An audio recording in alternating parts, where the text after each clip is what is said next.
The crystal ballroom of the Rosewood Hotel sparkled with 1,000 points of light, each crystal chandelier casting rainbow prisms across the faces of elegantly dressed guests. I stood in the shadows near the entrance, watching the scene unfold before me like some bizarre theater production. The bride, my sister Olivia, floated through the crowd in her designer wedding gown, accepting congratulations with practiced grace. Our parents, George and Margaret Wilson, followed in her wake like proud satellites, their faces glowing with the kind of joy they'd never shown for me. "Just sign here, Ms. Martinez," the wedding coordinator whispered, extending a tablet with the final payment authorization for the venue. I suppressed a smile at the false name I'd used to purchase the Rosewood Hotel chain 3 years ago. If only they knew that Elena Martinez, the mysterious hotel magnate, was actually Elena Wilson, the daughter they declared dead a decade ago. I scrawled my signature and handed back the tablet, adjusting the elegant mask that covered the upper half of my face. The masquerade theme had been Olivia's idea, though I doubted she realized how perfectly it served my purpose. Behind their own masks, not even my parents recognized the daughter they'd erased. The ceremony was beautiful, I murmured to the coordinator, my voice carrying the slight Spanish accent I cultivated for my Elena Martinez persona. "Your staff has done an excellent job." She beamed at the praise, unaware that I signed her paychecks. "Thank you, Ms. Martinez. We're so honored you came personally to oversee the Wilson wedding. They're one of Boston's most prominent families, you know." I knew all too well. The Wilsons had been Boston aristocracy for generations, their shipping empire dating back to the 1800s. That legacy of success and perfection had been everything to my parents, and the reason they found it so easy to erase their defective daughter. My crime? Refusing to marry the man they'd chosen for me, the heir to a rival shipping company. At 22, fresh out of business school with dreams of modernizing the family company, I dared to suggest that arranged marriages were outdated. That maybe the shipping industry needed innovation more than it needed mergers through matrimony. The argument that followed still echoed in my nightmares. My father's rage, my mother's cold disappointment, and finally the ultimatum: marry Jonathan Porter or be cut off completely. I chose freedom. The next morning, I emptied my trust fund, a mere $50,000 they'd forgotten to freeze, and disappeared. I spent the first month in a cheap motel, teaching myself everything I could about modern business practices, digital transformation, and venture capital. I changed my appearance, adopted a new accent, and built Elena Martinez from scratch. What I didn't know then was that my parents had chosen to deal with my departure in the most dramatic way possible. Instead of admitting their daughter had defied them, they told everyone I died in a sailing accident off the coast. They even held a funeral, complete with an empty casket and tearful eulogies about their beloved Elena, taken too soon. I learned about my own death 6 months later when I tried to contact my younger sister. The email I sent bounced back, but not before I saw her social media profile picture, Olivia in black, standing beside our parents at my memorial service. That was the moment Elena Wilson truly died and Elena Martinez was born. "Ms. Martinez?" The coordinator's voice pulled me back to the present. "Would you like to be seated for dinner?" I nodded, following her to a table near the back of the ballroom. Close enough to observe everything, far enough to maintain my cover. The irony of paying for my sister's wedding venue and owning the mansion our parents still lived in wasn't lost on me. Over the past decade, I'd systematically purchased every property the Wilsons used, every hotel they frequented, and a controlling interest in most of their business partners. They just didn't know it yet. My father's voice suddenly carried across the room, loud enough to reach my table. "Everyone, if I could have your attention, please." The crowd quieted as George Wilson raised his champagne glass. He cut an impressive figure in his tuxedo, silver hair gleaming under the chandeliers. 10 years had added distinguished lines to his face, but hadn't diminished his commanding presence. "Today is a day of joy, celebrating the marriage of my only daughter, Olivia, to the love of her life." Only daughter. The words hit like a physical blow, even after all these years. "But it's also a day tinged with bittersweetness," he continued, his voice thick with practiced emotion. "I can't help but think of our beloved Elena, Olivia's sister, who left us far too soon. She would have loved to see this day." Beside him, my mother dabbed at her eyes with a monogrammed handkerchief, the perfect breathing mother still mourning her lost child. If only they knew that lost child was sitting 30 feet away, controlling more wealth and power than the Wilson family had accumulated in 6 generations. A server appeared at my elbow.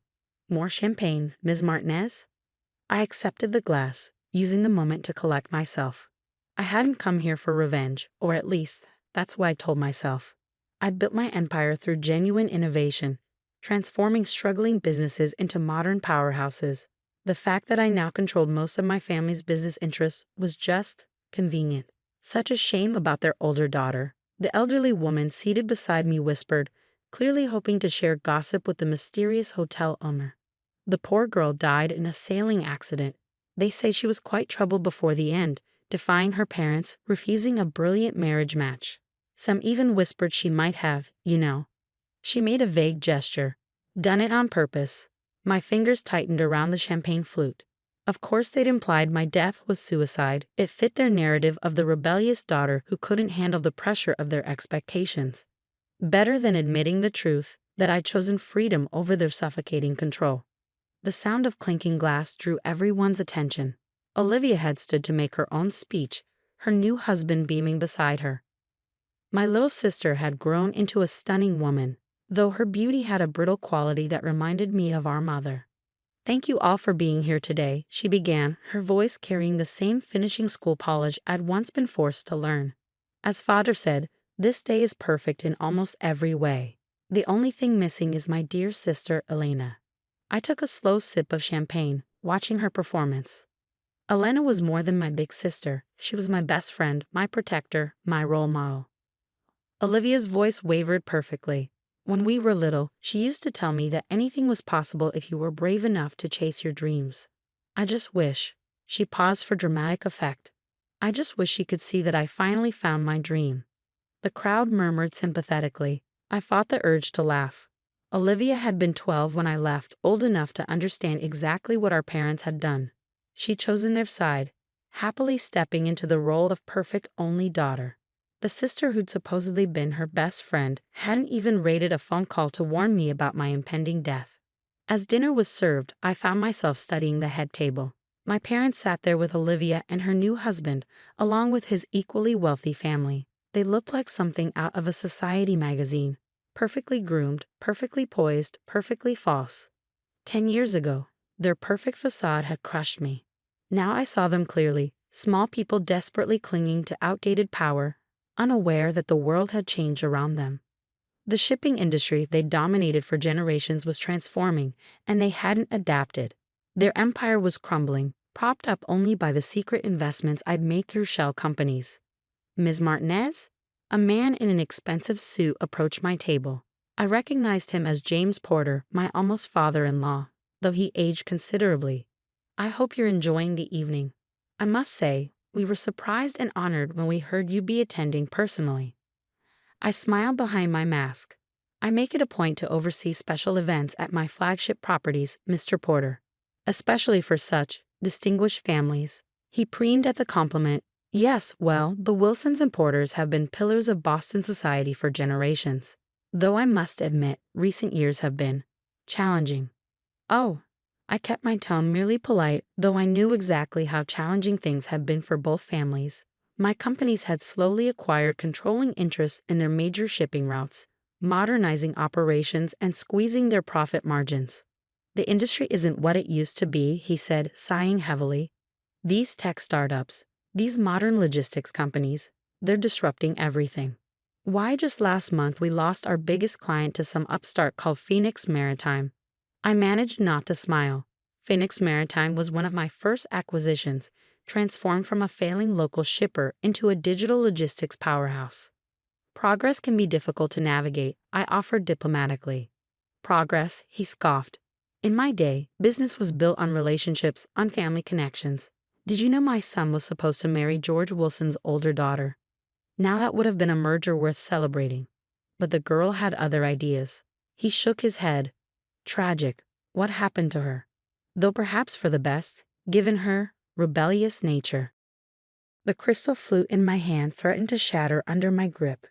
Before I could respond, a commotion at the head table drew everyone's attention. My mother had stood up suddenly, swaying slightly, Apparently the champagne had flowed too freely. I simply must say, she announced, her voice carrying that peculiar precision of the elegantly drunk. How wonderful it is to see all our dear friends here, especially those who supported us after we lost our Elena. I sat perfectly still, watching the train wreck unfold. Such a difficult time, she continued, dabbing at her eyes. Having to tell everyone that our daughter, that she, well, the shame of it all. But we preserved the family name, didn't we, George? We gave her a proper send-off, even if she didn't deserve. Margaret. My father's voice cut through her rambling like a steel blade. Perhaps you should sit down. But the champagne had loosened something in my mother's perfect facade.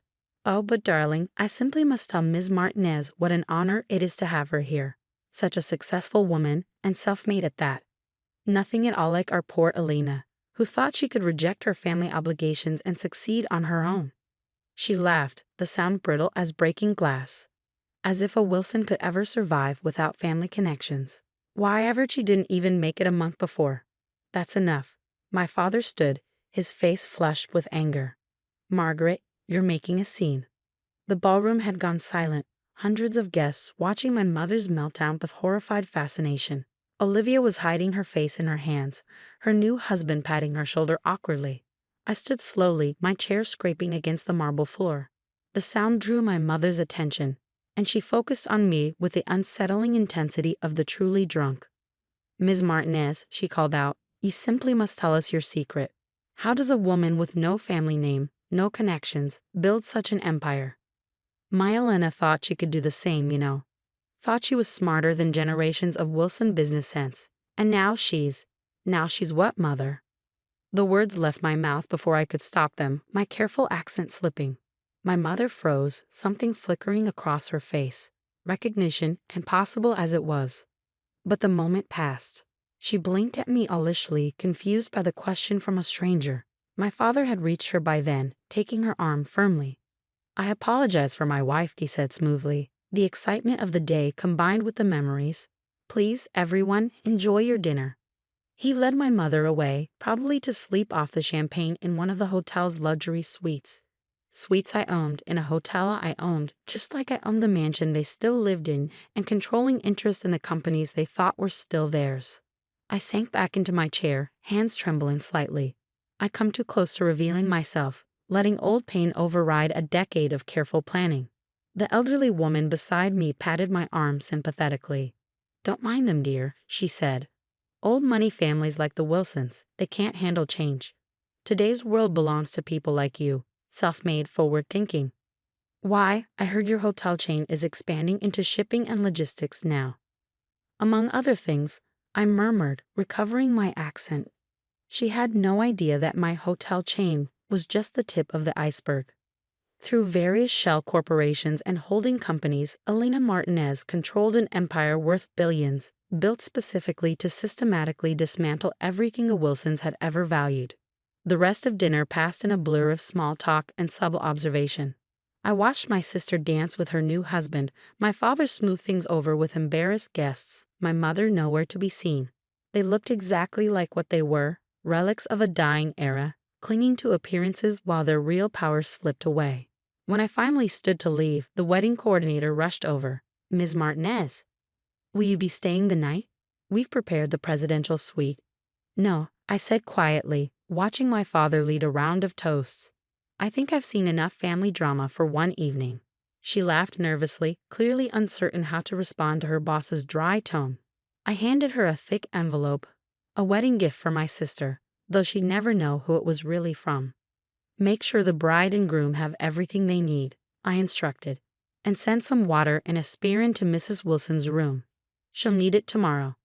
As I walked out of the crystal ballroom, I heard my father's voice one last time, to family, the most precious thing we have. I didn't turn around. Elena Wilson was dead, after all, they'd made sure of that themselves. But Elena Martinez was very much alive, and she was just getting started. In my car, I pulled out my phone and dialed my assistant. Maya, execute phase 2. It's time the Wilsons learned exactly who they're dealing with.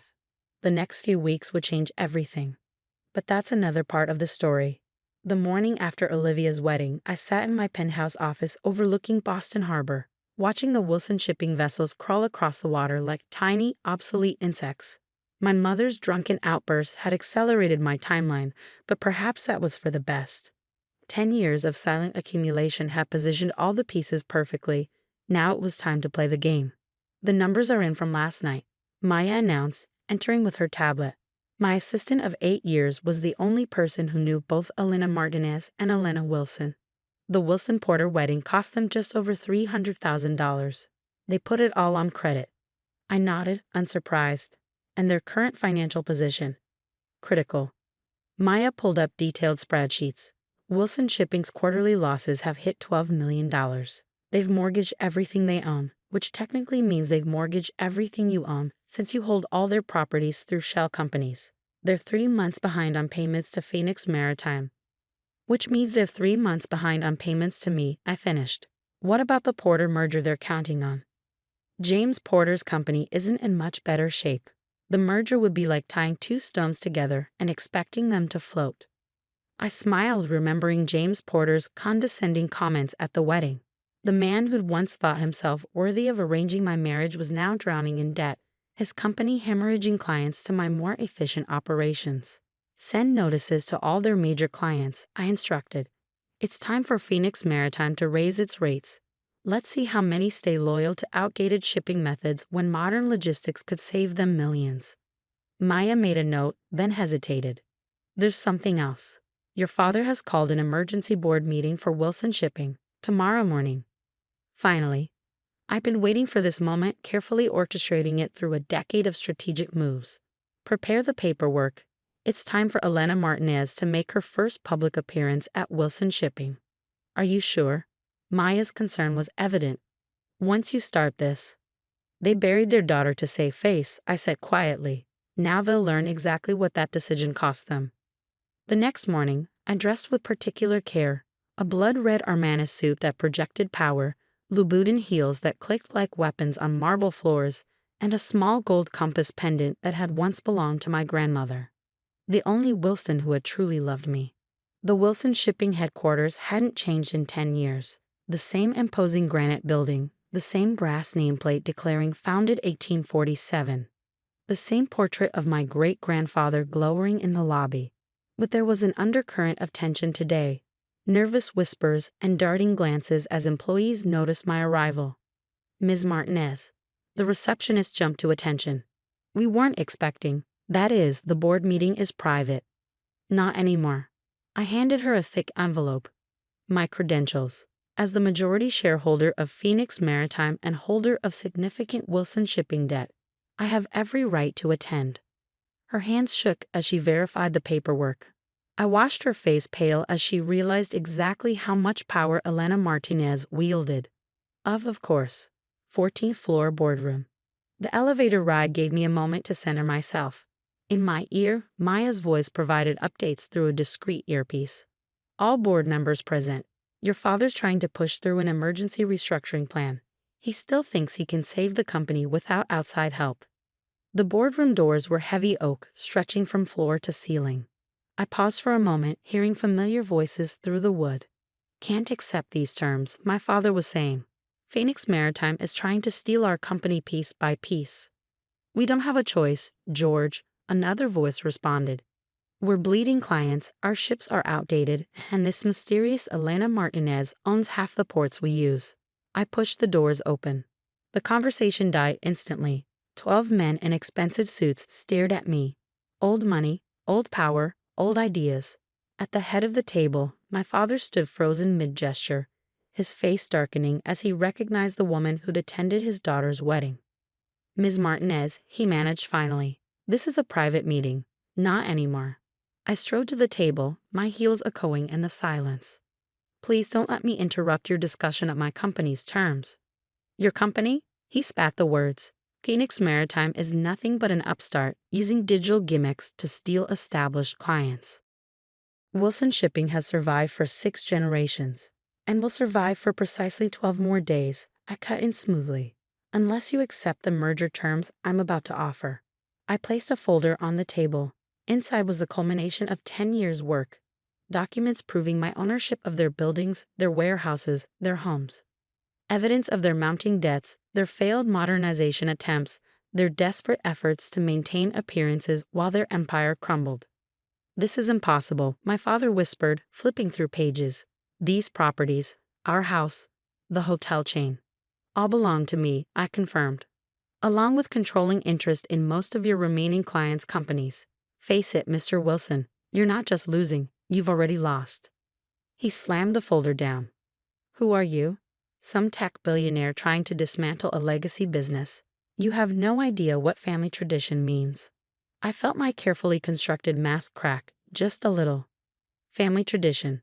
I took off my designer sunglasses, meeting his eyes directly, like the tradition of forcing your children into loveless marriages, or the tradition of declaring them dead when they refuse to comply. The color drained from his face. "No," he whispered. "It's not possible." Elena, one of the older board members, breathed, recognition dawning. "My God, Elena Wilson." I smiled, not pleasantly. "Elena Martinez, actually. I took the name after you killed me. Makes for a better corporate image than being the dead daughter of a failing shipping magnate." Chaos erupted in the boardroom. Board members shouted questions. My father stumbled back into his chair, and somewhere in the building, an emergency alarm began to wail. "Enough." My voice cut through the noise like a whip.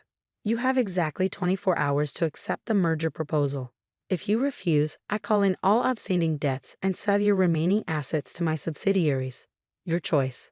I turned to leave, then paused at the door. "Oh, and father, you might want to check on mother. I hear she's still recovering from quite a spectacle at Olivia's wedding." Security guards burst in as I walked out, responding to some panic button my father had probably pressed.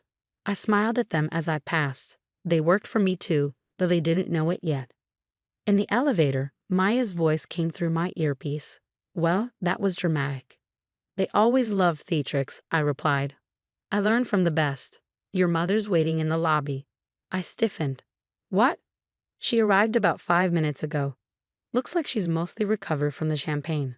The elevator doors opened, and there she was.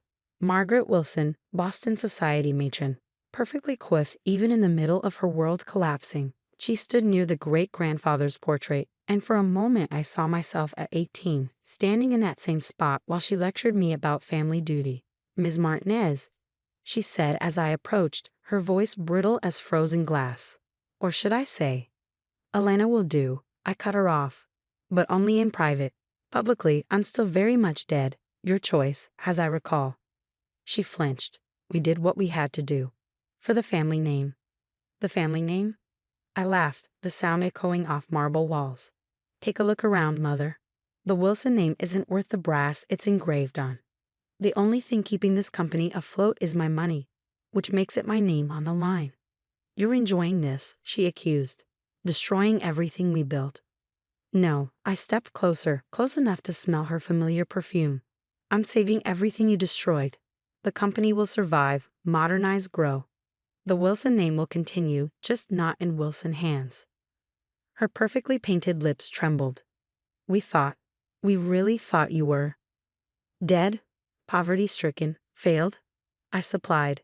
"You thought your rebellious daughter couldn't possibly succeed without the family's help. That's why you erased me, because the alternative was admitting you might be wrong."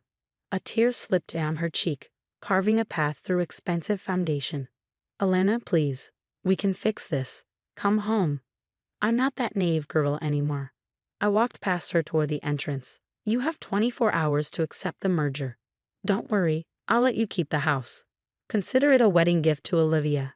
Outside, my driver held the car door. Boston's summer sun felt warm on my face, so different from the artificial chill of the Wilson building.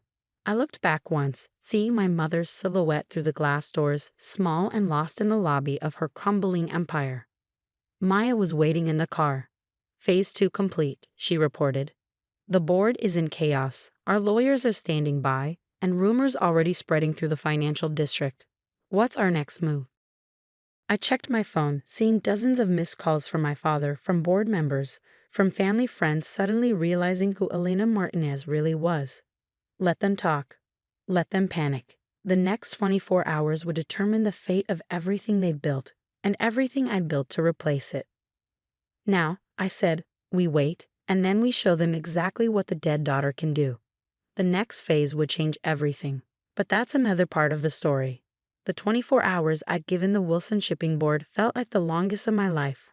I spent them in my penthouse office, watching the sun set and rise again over Boston Harbor while my phone lit up with increasingly desperate messages. From my father, "We need to talk. This isn't the way." From various board members, "Let's discuss terms privately."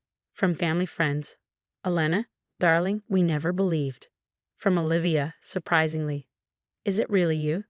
I answered none of them. Instead, I focused on the final pieces of my plan, making sure every detail was perfect. The media had already caught wind of the story. Boston's supposedly dead heiress returning as a billionaire CEO to take over her family's company. The headlines wrote themselves. The Wall Street Journal is on line 1, Maya announced, entering with fresh coffee. They want an exclusive. Not yet. I took the coffee, breathing in its familiar comfort. Let them speculate for now. The real story comes after the board's decision. And if they refuse the merger? I smiled, remembering my mother's face in the lobby. They won't. Right on cue, my phone buzzed with a message from the board's secretary. The vote was in. Unanimous acceptance of Phoenix Maritime's merger terms. My father hadn't even voted against it. Perhaps he finally recognized the inevitable. Set up the press conference, I told Maya. 2 hours, main lobby of Wilson Shipping. Tell them Elena Martinez will be making a major announcement. And Elena Wilson. I touched the compass pendant at my neck, thinking of my grandmother. She's done hiding. The lobby was packed by the time I arrived. Reporters jostled for position, cameras flashed, and a crowd of Wilson Shipping employees lined the balconies above. My father stood with the board members on a small stage, looking like he aged a decade overnight. I made them wait 10 minutes, a small petty pleasure, but I'd earned it. When I finally walked in, the crowd fell silent. I wore Wilson blue today, a power suit that matched the company's logo, with my grandmother's compass catching the light. No more hiding behind sunglasses or Spanish accents. "Thank you all for coming," I began, stepping to the podium. "My name is Elena Martinez, or, as some of you might remember, Elena Wilson." The room erupted.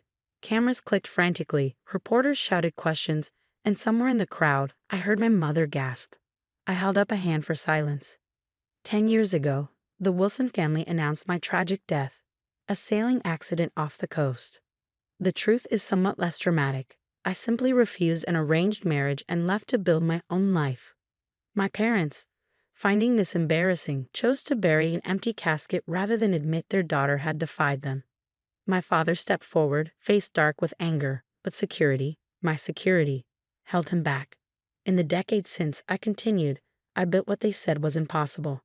Phoenix Maritime revolutionized shipping logistics, embracing modern technology while companies like Wilson Shipping clung to outdated methods. We grew rapidly, acquiring ports, properties, and clients, including many former Wilson assets. I turned to face the board members directly. Today, I'm announcing the merger of Wilson Shipping with Phoenix Maritime. The Wilson name will continue, but the company will be completely restructured. All current board members will be retiring with generous compensation packages. More chaos, more shouted questions. I noticed Olivia slip into the back of the room, still in her honeymoon tan, watching with wide eyes. "And now," I said, "I'll take questions. Ms. Wilson, did your family know you were alive?" "No. They were quite committed to my death." "Ms. Martinez, how did you build your empire?" "The same way I would have modernized Wilson Shipping, had I been allowed, by understanding that tradition without innovation is just slow decay." "Mr. Wilson, your response to your daughter's return?" My father stepped forward, and for a moment I saw something crack in his proud facade. "Elena, we thought. You thought I'd fail." I finished for him. "That's the problem, father. You never saw who I really was." He aged another decade before my eyes. "We did what we thought was right."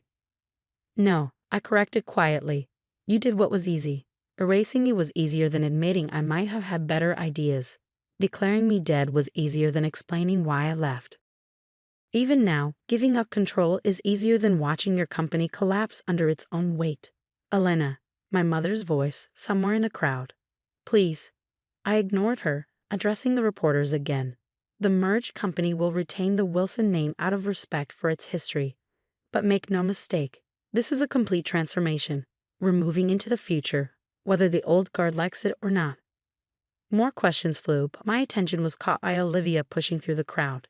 She looked different from the polished bride of 2 days ago, younger somehow, more like the sister I remembered. You were there, she said, reaching the stage. At my wedding. You watched us all. Pretend to mourn me. I raised an eyebrow. Yes. I knew.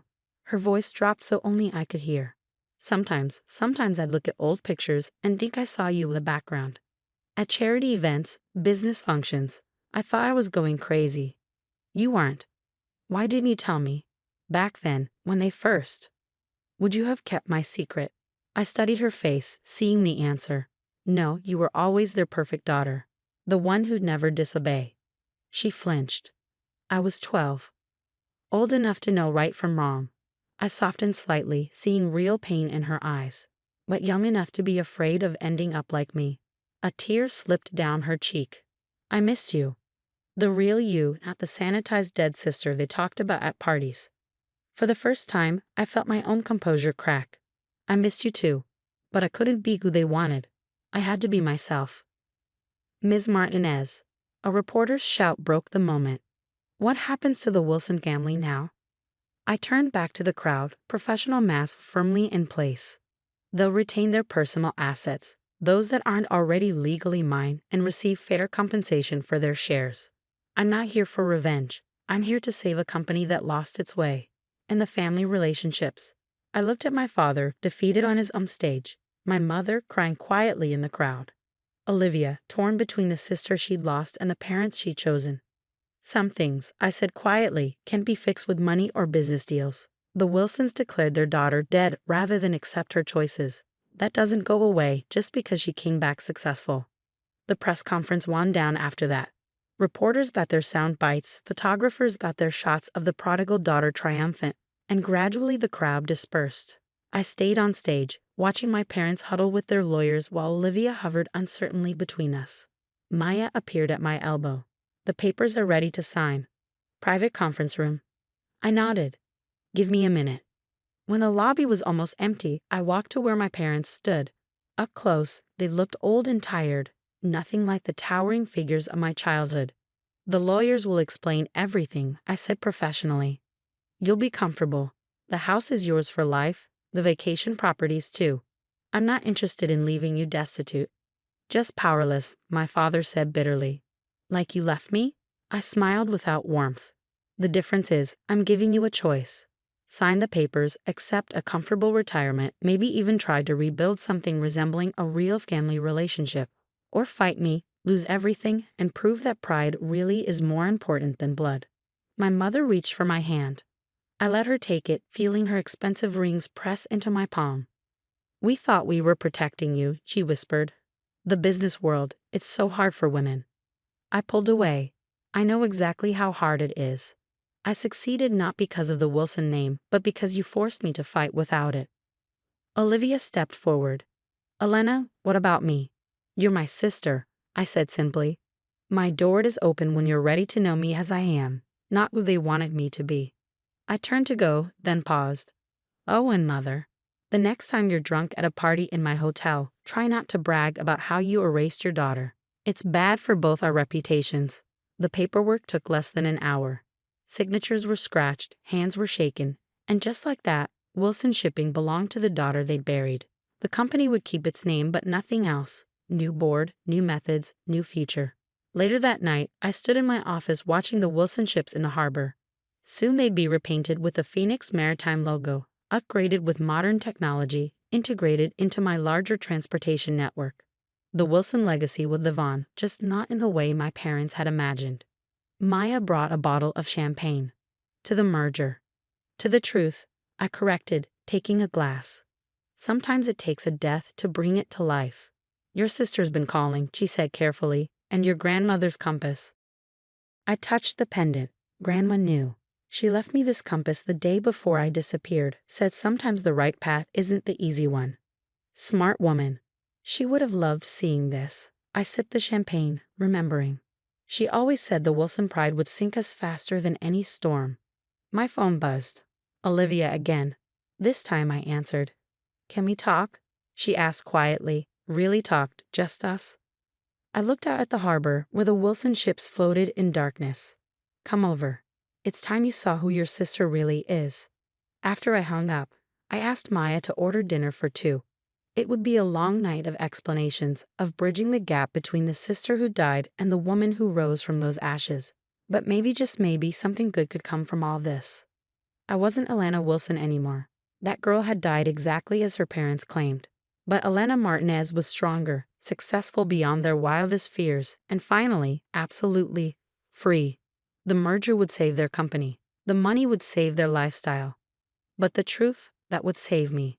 And in the end, that's what this story was really about. Not revenge, not money, not even family. It was about a girl who had to die to become who she was always meant to be. I raised my glass to the dark harbor. To Alana Wilson, I whispered, "May she rest in peace." Then I turned away from the window and went to meet my sister, ready to begin whatever came next.